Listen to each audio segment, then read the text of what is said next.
What's going on, ERB sports fans? Welcome back to another video. Happy St. Patrick's Day out there, everybody. Hope you guys are having a great Friday, having a great St. Patrick's Day. Stay safe out there. Maybe you guys eat some corned beef, maybe you don't. Depends on your thing.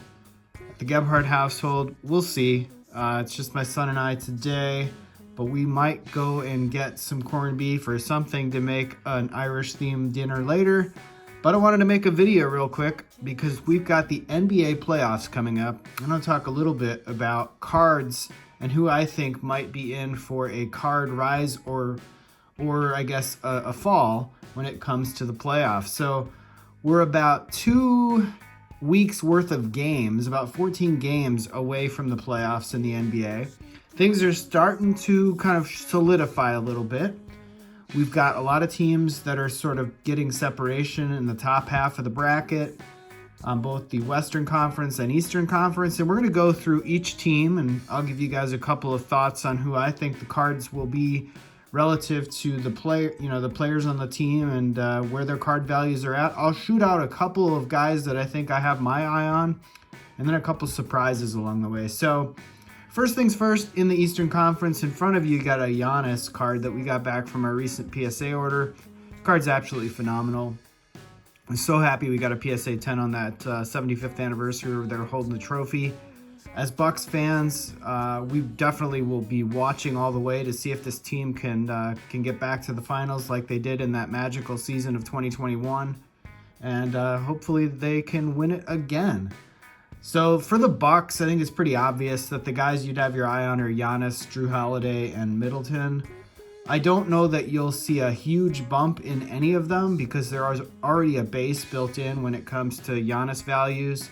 The guy is a time All-Star MVP, Finals MVP, Finals winner.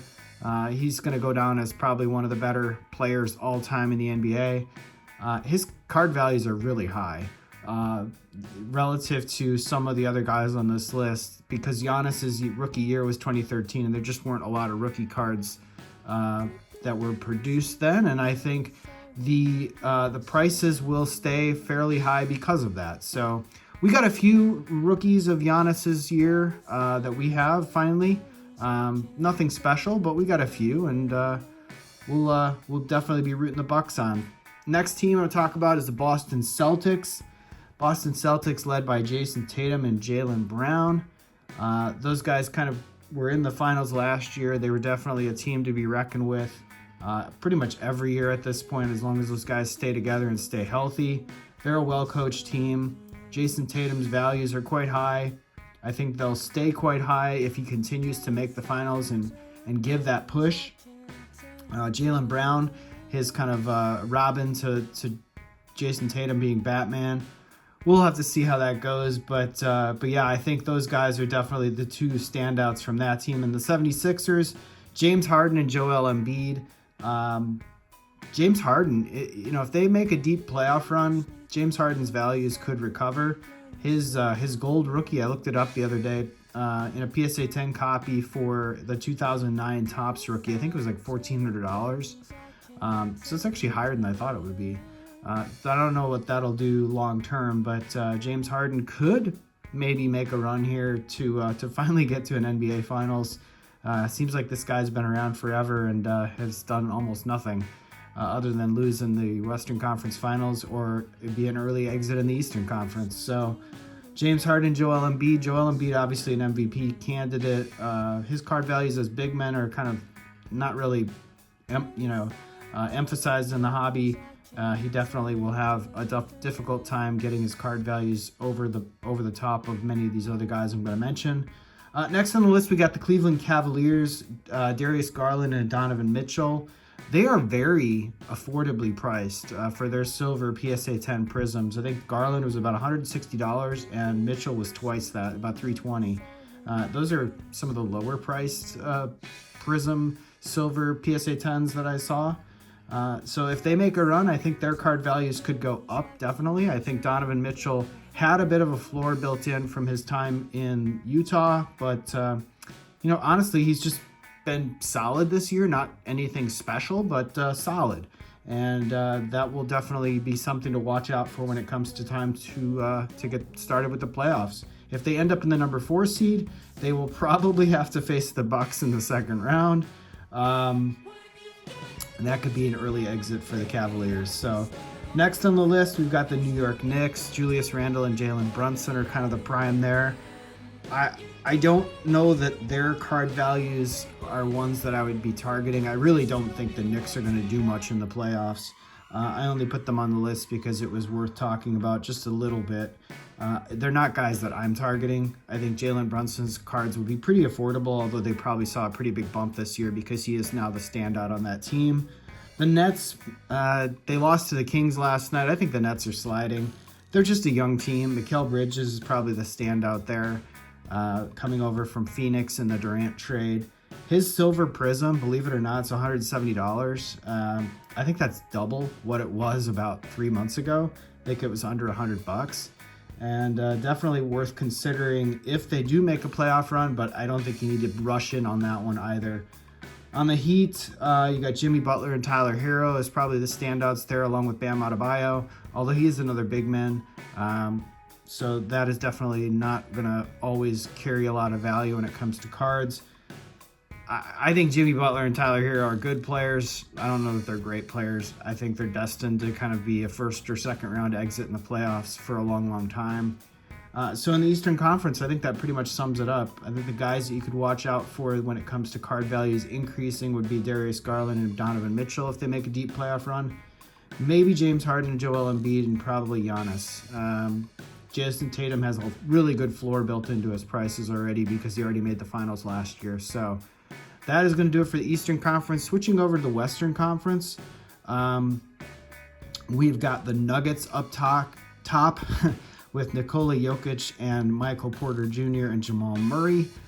Nikola Jokic was, again, in a year that they didn't make a lot of cards, and I think the last time I checked, the Silver Prism value was $2,400 for his PSA 10 Silver Prism. Now, that could have been an image variation, and maybe I misunderstood that one, but it was quite high.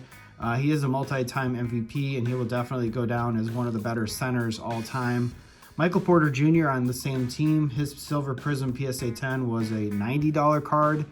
I don't know. He had a really, really good bubble, and that really elevated his card values, and I think in the long run, he's just going to be a good role player in this league. I don't think he's going to be a standout at any one team.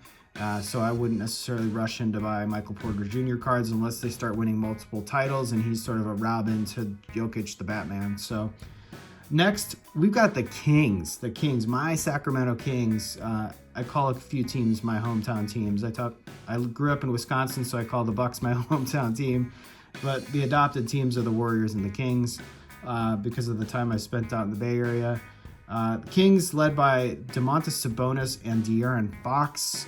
These guys are playing really special right now, and they are flying way under the radar for many, many people. I think that people are finally starting to notice a little bit, but for the most part, they're flying under the radar, and they have been all season, and they probably will be even come playoff time because they're most likely going to play a team like the Mavericks. They're going to play a team like the Lakers. They might play a team like the Warriors. They could give them a really good run for their money when it comes to trying to exit the Kings, but I think the Kings are really brewing something special. They're a well-coached team now with Mike Brown, and they've made a lot of good moves this season. As long as they stay healthy, knock on wood. Kevin Huerter got hurt last night a little bit. Don't know how that's going to turn out, but I think that is a team that could go on a playoff run if they really get hot here late, and they have been after the All-Star break. De'Aaron Fox, checking in on his price. I don't have Domantas Sabonis because it's not really a player I'm interested in terms of cards, but De'Aaron Fox's Silver Prism, I could have bought this right before the All-Star game. I actually had a couple of that I was watching. Somebody offered $150 to me to buy one that I had on a buy it now for $200. Boy, do I look like a moron. I should have bought that card. They're right now solidly selling for about $240 and probably heading higher. And I've got a lot of De'Aaron Fox cards, no doubt. I've got a PSA 9 Silver Prism. I've got almost the entire array of Optic PSA 10s, but I just couldn't do it because I was trying to be very cost conscious, and it just is one of those things you coulda, shoulda, woulda. if the Kings didn't go anywhere, then the card was headed back to about $150. So we'll see. Maybe they win the title this year and that card's elevated to a $600 card. But $240 for PSA 10 Silver Prism right now of De'Aaron Fox looks like a pretty good value. It's cheaper than Donovan Mitchell and way cheaper than Jason Tatum, and probably amongst the cheapest for the guys that I think could have a realistic shot to go deep in the playoffs. So that's going to do it for the Kings. Switching over to the Grizzlies, I was curious what would be the price currently for Ja Morant, even though he's on an 8-game suspension, nearing the end of that suspension for a firearm altercation at a nightclub. Not really an altercation, but just bad choice of judgment. And his Silver Prism is $670. So to do that in comparison, De'Aaron Fox, who has a really, really good, solid year going, Mr. Clutch when it comes to the fourth quarter. I know he doesn't have the best overall stats because he kind of takes off in the first half when it comes to scoring, and he does more of the facilitating in the second half of games. And Domantas Sabonis really is the playmaker there when it comes to assists and kind of ball movement, which is why they're just so fun to watch. Ja Morant being 3 times the price, though, of De'Aaron Fox, I don't know. I still think De'Aaron Fox is underpriced. He's way underpriced relative to some of these other guys, and I think his potential in the playoffs could be really high. So Ja Morant and Triple J, Jaren Jackson Jr. would be the 2 guys that I have my eye on for the Grizzlies. Triple J's cards are not that expensive relative to Ja Morant, but Ja Morant's are probably down quite a bit now from where they were. And $670, is that a good entry point? I don't know, maybe. It could be if they make a deep playoff run, but who would I rather have? Ja Morant for $670 or, let's say, 3 De'Aaron Fox cards for the same price? I think you give me 3 De'Aaron Fox cards for the same price every day of the week. 2017 was a less printed class, and I do think the Kings are brewing something special for years to come, and we have not seen the best from De'Aaron Fox yet. So it's going to do it for the Grizzlies. Next, we got the Suns, Devin Booker, Kevin Durant, Chris Paul, and DeAndre Ayton. I only price checked one of the Silver Prisms from this team. Checking in on the Silver Prism from Devin Booker, it was $1,200. So again, looking at that in the year that it came out, it was a lower pop year than other players. I could have maybe picked the wrong sale point when it came to $1,200, but $1,200 seemed like what Silver Prism PSA 10 rookies for Devin Booker were going for. But again, that's 6 times the price, 5-6 times the price of De'Aaron Fox. I don't know that Devin Booker is a great buy when it comes to the playoffs. He's already made an NBA Finals. He's already made multiple All-Star teams. There's definitely a lot of base built into that price. He needs to deliver well in the playoffs for that price to justify and pay off. De'Aaron Fox, again, comparing him to De'Aaron Fox, I think he's definitely overpriced relative to Fox. But we'll have to see how that plays out. The Clippers, Kawhi Leonard, Paul George, and a host of other players. Nothing really special there that I want to pay attention to. I don't think any of those guys have card values that are going to jump substantially in the playoffs, and I just think that team's going to be an easy exit for somebody. Ant-Man and the Wolves. Ant-Man's Silver Prism. Now, I know this is kind of the year when PSA really raised the prices on grading, so it is possible that we haven't seen the total population of the Silver Prisms, but right now they're going for about $600. And relative, again, to De'Aaron Fox, Ant-Man shouldn't be 3 times the price. I'm sorry. Shouldn't be 3 times the price of De'Aaron Fox. So, but I do like Ant-Man as a player. I think he's a really special player. He's definitely going to have a long career in this league should he stay healthy. And the Wolves are fun to watch. So, got a couple more teams here as I'm going to cover them pretty rapidly, try to finish in under 16 minutes. The Warriors, they're multi-time champs. They've had a great core. Steph Curry, Klay Thompson, Draymond Green, Andrew Wiggins. Curry's prices aren't going anywhere. And it's not like he needs a deep playoff run to substantially affect his prices. They are down a little bit from where they were last year, but I think the whole market kind of corrected. So he definitely could see a little bit of a bump, but by and large, you have such a floor built into Curry at this point that you should just be accumulating and dollar cost averaging Curry if you want to be in it for the long haul with him, so that 20 years from now, when kids that grew up watching him have the money, you can maybe sell the cards back to them. I don't know, but yeah, we are definitely Curry fans. It's probably the 3 top players that we collect would be De'Aaron Fox, Steph Curry, and then Giannis, as you see in front of me here. The Other teams I want to talk about would be the Mavericks, Luka Doncic and Kyrie Irving. I don't know that that trade's going to work out very well. I don't think that the Mavs are going to go very deep in the playoffs. Now, I could be wrong. They seem to be resting these guys, and they haven't done exactly stellar things since that trade went down. But by comparison, Luka Doncic's Silver Prism right now, from his rookie year, $1,775. Probably one of the most expensive compared to Giannis and Jokic on this list. Again, Luka Doncic for $1,775. He's obviously trading at multiples of De'Aaron Fox by quite a large margin, and that is definitely something that I think he has so much floor built into that price right now that there's an expectation that he gets to multiple finals, multiple MVPs, which he hasn't done yet, and he certainly could do, but this year is probably not the year. And then lastly, we've got the Thunder with Shai Gilgeous-Alexander. They're sitting in like kind of a play-in spot right now. I think they could make some noise. They're a young, scrappy team, much like the Kings are. I just think they're a couple years behind the Kings. They're probably not as well coached as the Kings, and they're missing a piece or two. Shai Gilgeous-Alexander has to do a lot for that team, averaging well over 30 points a game, and pretty good player overall from that 2018 draft class that, quite honestly, was pretty loaded. It had Trae Young, Mikal Bridges, Luka Doncic, Shai Gilgeous-Alexander. I'm probably forgetting a guy or two from that draft class. Michael Porter Jr. was another one. And Triple J. That was a good draft class, as was 2017. So his prices are $480. So he is almost exactly 2 times De'Aaron Fox's price. Now you guys make the decision. If the Kings go deep in the playoffs, are you going to pay 2x for Shai Gilgeous-Alexander just because he averages a couple more points a game? Or are you going to invest in De'Aaron Fox because he goes deeper in the playoffs and is a better overall player on a better team? I'm not saying he is a better player overall, but he's just a better player given the fact that he's got a lot of help on that team, and they do have to have a lot of ball distribution to kind of share the wealth there. That's why they are so good. So De'Aaron Fox's stats will take a back seat, much like LeBron did when he was back with the Cavs and when he was with the Heat. When they have a lot of talent on the team, the points get spread out a lot. So we'll have to see how that plays out. And then lastly, but not least, the Lakers with LeBron James and AD. They definitely could make a run this year, but I just don't think they will.